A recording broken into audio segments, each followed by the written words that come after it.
Hi, thanks for tuning in. My name's Kim.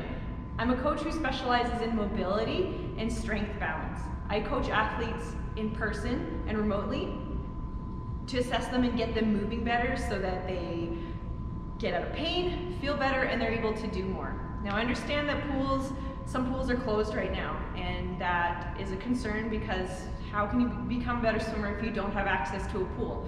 Well, I think that you can become a better swimmer without access to a pool, and you can do this by following along this video.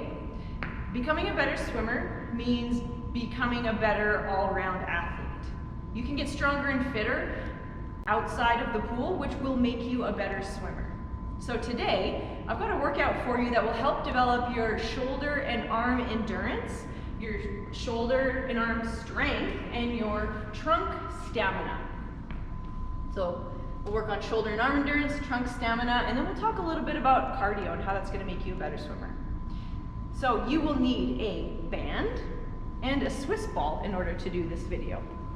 So this is an example of the Swiss ball, and don't worry if you don't have access to one, I'll give you some modifications. So first, let's start with our shoulder and arm endurance, and this is what you need your bands for. So you'll set your bands up, maybe attach it to a hook, anchor it onto a door handle or something like that. And the kind of bands that I'm talking about are maybe a band that you can get at a physio clinic or at a sports store. I've got these fancy swimmer bands with the hand paddles on them. You don't need those, but they are pretty nice. So put both hands, you can grab onto each end of your band, get some tension in it. So I'm gonna walk back a little bit. So we're gonna start with what I call swimmer arms. You're gonna do between 20 to 50 reps of this. So what is it? Bend over, have a nice flat back, belly button to spine. We're gonna start with our arms long, which is gonna mimic our entry position for freestyle. And then you're gonna pull against the resistance of the bands with your elbows high and fingertips towards the floor, which is gonna mimic our catch position. And then you're gonna press it all the way past your hips, which is going to mimic the end phase of our pull. Then bring your hands back to the start. That's one. So again, elbows high, fingertips down, press all the way past your hips, squeeze your shoulder blades in your triceps. That's 2, 3, 4, 5.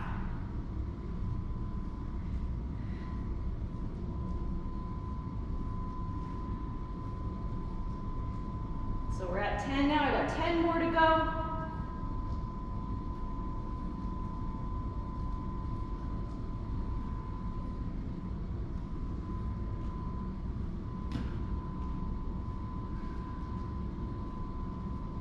I can feel my shoulders already.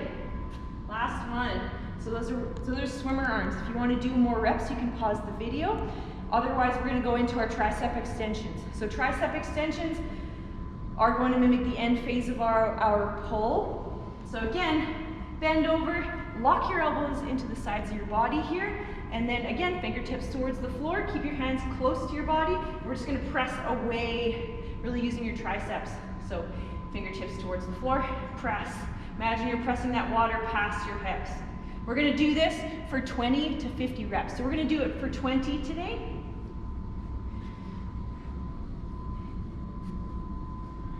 And it's gonna give you a good tricep burn. I can feel my shoulders.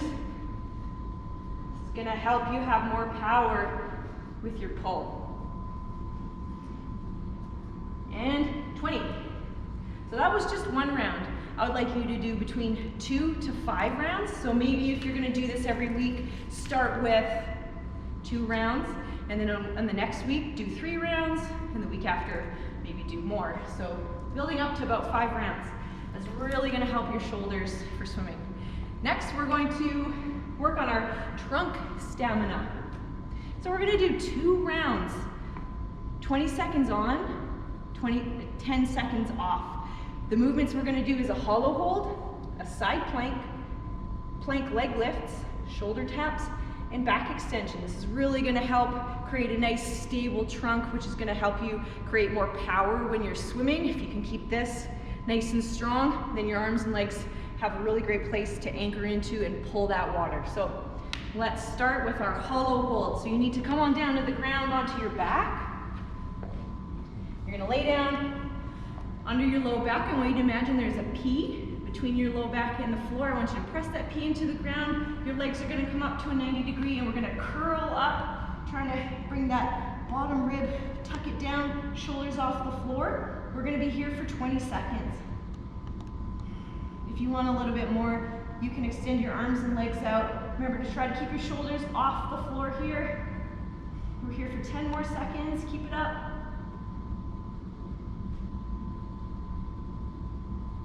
3, 2, 1, relax.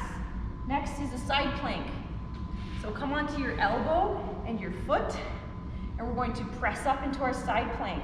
So nice long spine here. If it's too much to do this on both feet, you can bend your bottom knee and do your side plank from a bottom knee, and that top leg is straight. We're going to be here for 5 more seconds. If you want a little bit more, you can take that top arm and twist it underneath, which is going to mimic our rotation in our freestyle. All right, relax. We're going to take it to the other side. So come on down to your other side. Shoulder on top of your elbow. And let's go on up into our side plank. We're here for 20 seconds. And remember, if you did your rotation on the other side, do it on this side as well. If that's a bit much, you can just hang out in your regular side plank. It's challenging enough as it is. 3, 2, 1, relax. Good job. Next move is our plank leg lifts. So I'm going to do my plank from my hands. You can also do it from your elbows if you like. Come on up into your plank, toes together, core engaged. Press that floor away so that your shoulder blades aren't winging like this. We want them on safely tucked on our back. And then from here, if you can manage it, we're going to lift one leg up at a time. 5 more seconds. Relax. Whew, good job. Next is shoulder taps. So again, we're in a plank and we're going to try to tap our shoulders, making sure that our hips and our torso isn't swaying around. With this plank, you can have your feet a little wider, which is going to help a little bit. So on your hands and your feet a little wider. Now you're going to try to shift your weight ever so slightly without your hips swaying. You can go as slow as you need to. Really try to control it.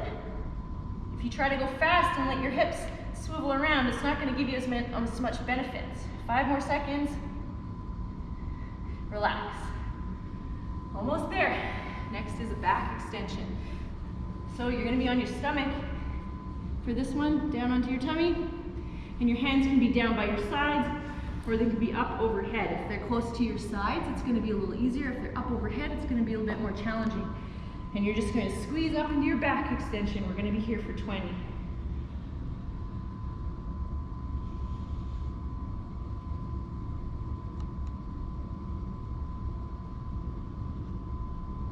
If you want, you can move your arms and legs. That helps you. Helps keep your mind off it. Relax. Great.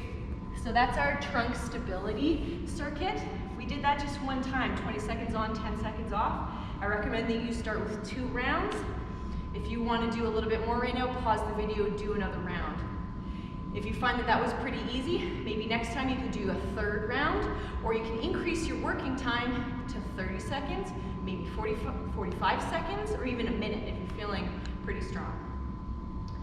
Lastly, this is what you need the ball for. We're going to do 6 stir the pot per side, 5 plank pikes, 6 planks with the knees to elbows. So on your ball, you're going to put your elbows down, nice tight plank position, and you're going to imagine you're stirring the pot 6 times one way, 4, 5, 6, and then go the other way as well.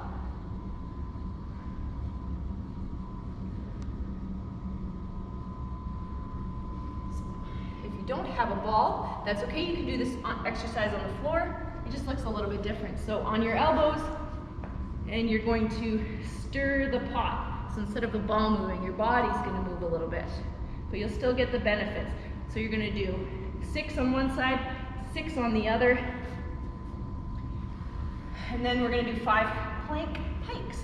So on your ball, if you don't have, we're gonna do this on a ball, but if you don't have access to a ball, you can use a slider under your feet, or if you've got a dish towel on a slidey kind of floor, that can work well as well. So feet on a slider or feet on a dish towel. So feet up on the ball, hands on the floor, and then you're going to come up into a pike, so you'll need to engage your shoulders and your core. If you're not sure about your shoulder stability with this one, you don't have to come up as high as I'm going, just go as high as you can control. So we're doing 5 of these. One more. Good.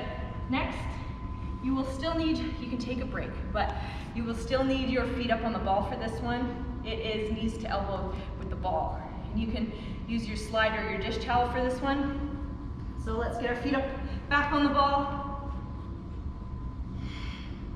You're gonna bring your opposite knee towards your opposite elbow. So we're gonna do, let's do 6 total, or 3 per side for now.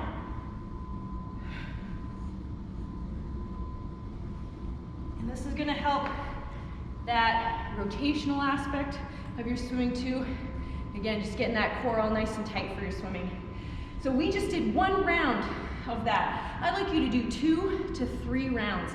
And again, if you felt like that was pretty easy, maybe increase the amount of reps that you do for each of those exercises, or you can increase the amount of rounds. All right, lastly, in order to become a better swimmer without a pool, you still need to be doing some cardio work. So your cardio work will be running. We have access to the outdoors, even during COVID closures, so go for a run. If you are kind of new to running, then I recommend that you start with a low distance and a low duration. We don't want to overdo it and do too much too soon. So I recommend starting in a place where your heart rate stays in zone 1 or zone 2. Zone 1 is, zone 1 is 60 to 70% of your maximum heart rate. And zone 2 is 70 to 80% of your maximum heart rate. How do you calculate your maximum heart rate? You will take the number, 220, you're gonna minus your age to get your maximum heart rate. So work in those zones and start low. So let's say that we don't want to exceed about 10% volume per week, which means if you run 2 kilometers in week number 1, you don't want to exceed about 2.2 kilometers the next week. So don't exceed that. You can stick around that same number, and we'll slowly build up over time. And so if you follow this video and work on your shoulder and arm endurance, your trunk stamina and stability, and you work on your cardio at the same time, you will become a better swimmer without a pool. If you have any questions or comments, please leave them down below. Thanks for watching.